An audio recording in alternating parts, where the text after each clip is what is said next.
हरिओम। स्वागत है आपका पम्मी माता सत्संग में। कैसे हैं आप सब? आशा करती हूँ आप सब अच्छे होंगे, मैं भी अच्छी हूँ। तो आज शुरू करते हैं कि योग क्या है।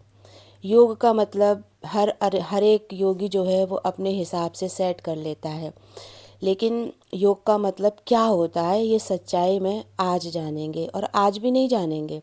ये बड़ा लंबा है भगवान का टॉपिक, तो इसको बस जितना आज भगवान आपको बताएंगे उतना ही मेरे द्वारा मतलब आपको पता चलेगा, तो उतना ही समझेंगे, क्योंकि छोटे छोटे वीडियो ही बनाने ऑडियो बनाने पड़ेंगे ना, नहीं तो बहुत लंबा हो जाएगा। इसलिए तो आज स्टार्ट करते हैं कि योग क्या है। बस आप इसको समझते जाइएगा, यही आशा करती हूँ मैं आप सबसे।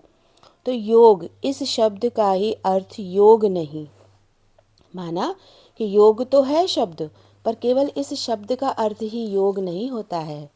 तो लक्ष्मी की प्राप्ति होने का नाम योग नहीं, विषय सुख की प्राप्ति होने का नाम योग नहीं, और इंद्रिय संपन्न होने का नाम भी योग नहीं है। यानी लक्ष्मी की प्राप्ति हो गई कि सब कुछ बहुत हमें मिल गया, और अब तो भाई हमारे सारे काम बन गए, अब हमें कुछ नहीं चाहिए, हमारी बैंक में भी इतना पैसा है कि कल को कुछ ऊंच नीच होती है तो हमें किसी के सामने हाथ भी नहीं फैलाना पड़ेगा, अब बहुत मज़े से ज़िंदगी कट रही है। लेकिन योग नहीं है। विषय सुख की प्राप्ति का नाम योग नहीं है। बेटे खराब थे, आज वो अच्छी हो गए, बहू खराब थी, आज वो अच्छी हो गई, हमें कोई पूछता नहीं था, आज हम गुरु शरण में आए, आज हम सत्संग में, आज हमारे को बहुत मान सम्मान मिलने लगा, आज हमने सत्संग में आके गुरु का ज्ञान अप्लाई करके हमने अपने जो है रिश्तों में बड़ी मधुरता ले आए। हम आज हमें सब पूछने लगे, जो हमसे बात नहीं करते थे, जो हमारे लिए अच्छा नहीं सोचते थे, आज हमने गुरु के ज्ञान से उन सब की भी प्राप्ति कर ली है ना। तो क्या है, ये भी विषय हैं। नाम, ख्याति, पद, प्रतिष्ठा, ये सब विषय हैं, और अगर इनके भी सुख को प्राप्त कर लिया तो भी इसका नाम योग नहीं है। और इंद्रिय संपन्न होने का नाम भी योग नहीं है। माना आज हमने अपने विषयों को कंट्रोल कर लिया, आज हमने अपनी इच्छाओं वासनाओं पर रोक लगा ली गुरु के ज्ञान से, अब तो हम मीठा नहीं खाते, अब तो हम तीखा नहीं खाते, अब तो हम बड़े ही जो है गुरु के एक एक वचन की पालना करके रहते हैं, और इंद्रिय संपन्न हो गए, हमने सब इच्छाएं वासनाएं छोड़ दी, हमने विषय जो थे, हमने अपने, एक स्त्री ने अपने पुरुष का भी साथ छोड़ दिया, एक पुरुष ने अपनी स्त्री का भी साथ छोड़ दिया। इंद्रिय संपन्न होने का नाम भी योग नहीं है। तो ये समझ लिया कि अब हमने सब छोड़ दिया, अब हमारी इंद्रिय संपन्न हो गई।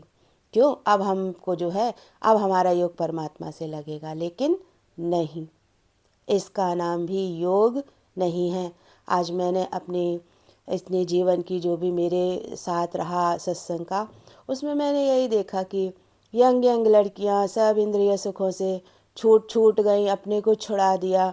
फिर आप उनके घर की हालत देखो, गेट के बाहर पति खड़े रहते थे, गेट के बाहर हस्बैंड खड़े रहते थे। भाई वो कैसे छोड़ेंगे अपनी पत्नियों को, वो तो ज्ञान नहीं सुनते ना। तो बहुत ही ज़्यादा उनकी मैंने सिचुएशन देखी कि बहुत ही ज़्यादा ख़राब थी। भगवान छुड़ाए, आपके ज्ञान में इतना ताकत हो, इतनी पावर हो, जो भगवान आगे वाले को स्वयं छुड़ाए। और अगर आपने अपनी ज़बरदस्ती इंद्रिय विषयों को संपन्न माना कि सोचा कि अब मैं बस ये काम नहीं करूँगी, तो आगे वाला कितना दुखी होगा, क्योंकि वो तो ज्ञान नहीं सुनता।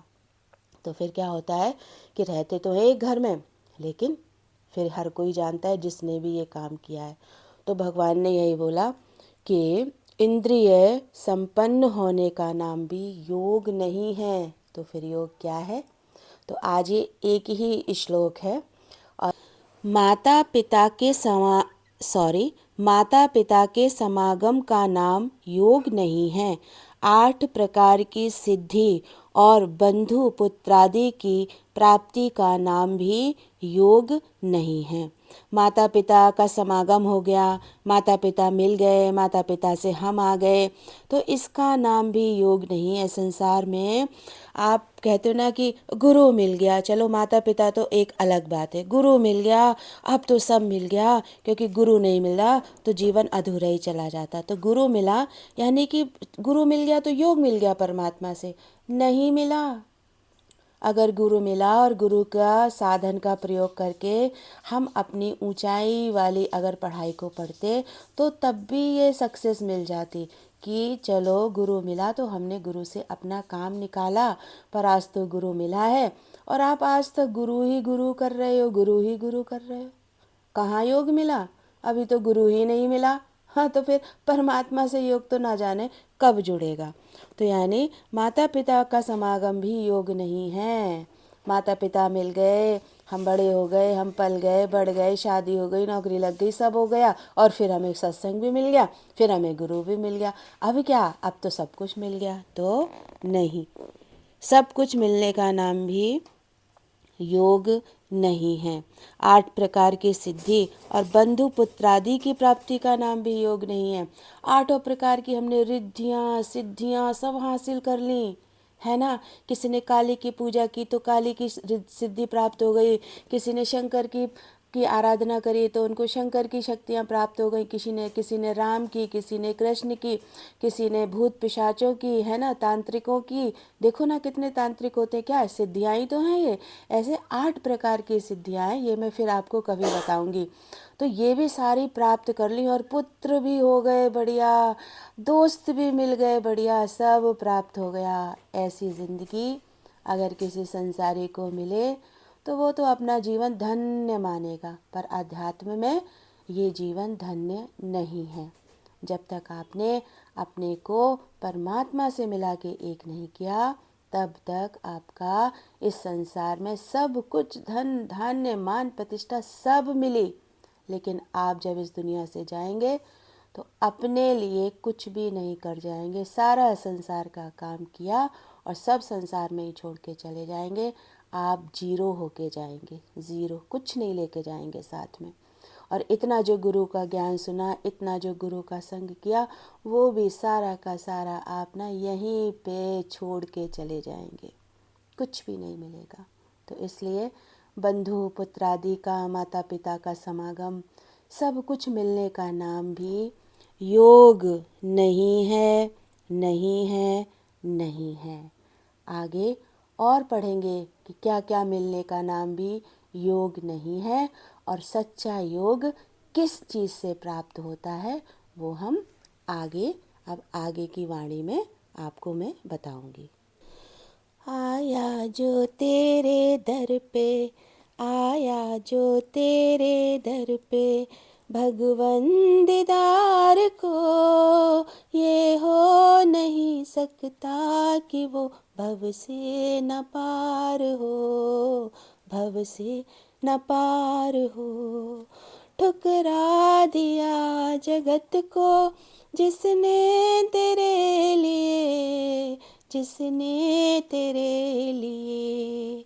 तेरा ही नाम जपता, तेरा ही नाम जपता, जो बारंबार हो ये हो नहीं सकता कि वो भव से न पार हो, भव से न पार हो।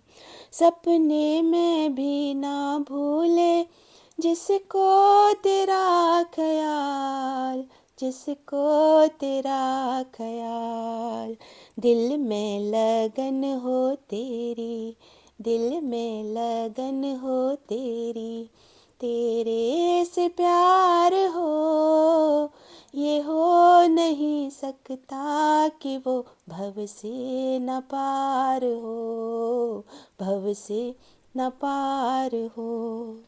उस भाग्यशाली नर को दुनिया से क्या गरज, दुनिया से क्या गरज, जिस दिल में लगी तेरे, जिस दिल में लगी तेरे वचनों की तार हो ये हो नहीं सकता कि वो भव से न पार हो, भव से न पार हो।